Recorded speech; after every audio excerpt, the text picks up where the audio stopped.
mean, it had been personal for a while just because that's like where my roots are from.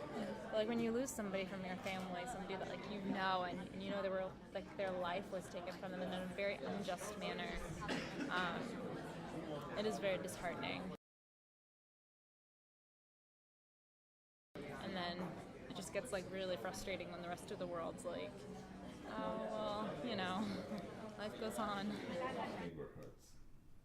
After, after 7 o'clock, didn't go anybody outside. Yeah, stay at home.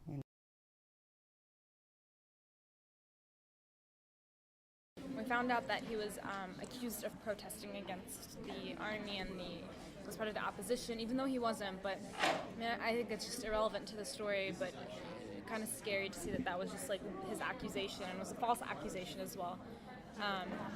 And then 2 weeks later, we found out that the army had called his mom, and she was told that she needed to come pick up his body, and that he had died under torture.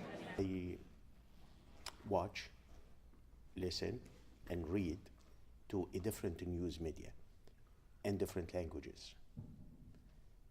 Some of it in Arabic, and some of it in English. However, I do, see sometimes the news does not cover enough. And some of them, they have no means to go and get help. We have very, very senior people. They need to be served. And some of them sick, need someone to stay beside them and give them the medications, And we cannot ignore those people.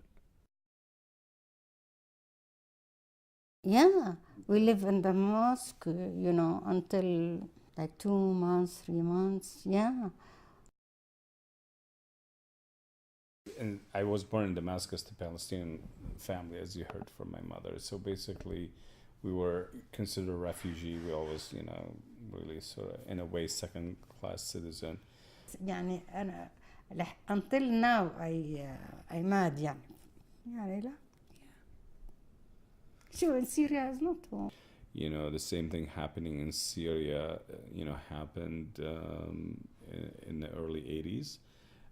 But the president survived, because there was no media. Nobody really heard about it. And I doubt that 48 would have happened if we had the same media today, And so I think that media and the technology does change history, I think. It did change history. It changed history in Tunisia, that revolution there is the Twitter revolutions, is the, amazing.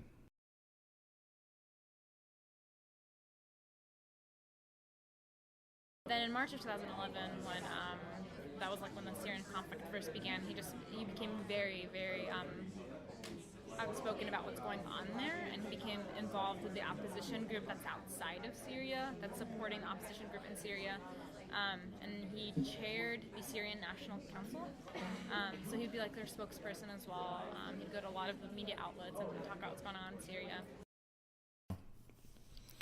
Well, I don't know. I mean, the question is, was the internet cut accidentally in Syria? It was, a deliberate act by the government, but it didn't last. It was only 2 days. So it's amazing that, I think obviously regime like China does control the internet. Maybe because they have the technology to censorship that better than a third world regime, autocratic regime. But I doubt it. I think, probably technology is way ahead of, these dictators around the world. So that is what the current situation in Syria. Many people are suffering from the government aggression and oppression, as well as killing many innocent people. And many of my relatives, they have no way to defend themselves. Who knows to tell them, what's going on there. Yeah. Nobody. Like when sometime when I call Syria and ask him, she's scared to tell you what's going on. But now they talking, but not before. Like, yeah, they scare if you. It's something wrong. No. We okay. They're not okay, but they're scared to answer.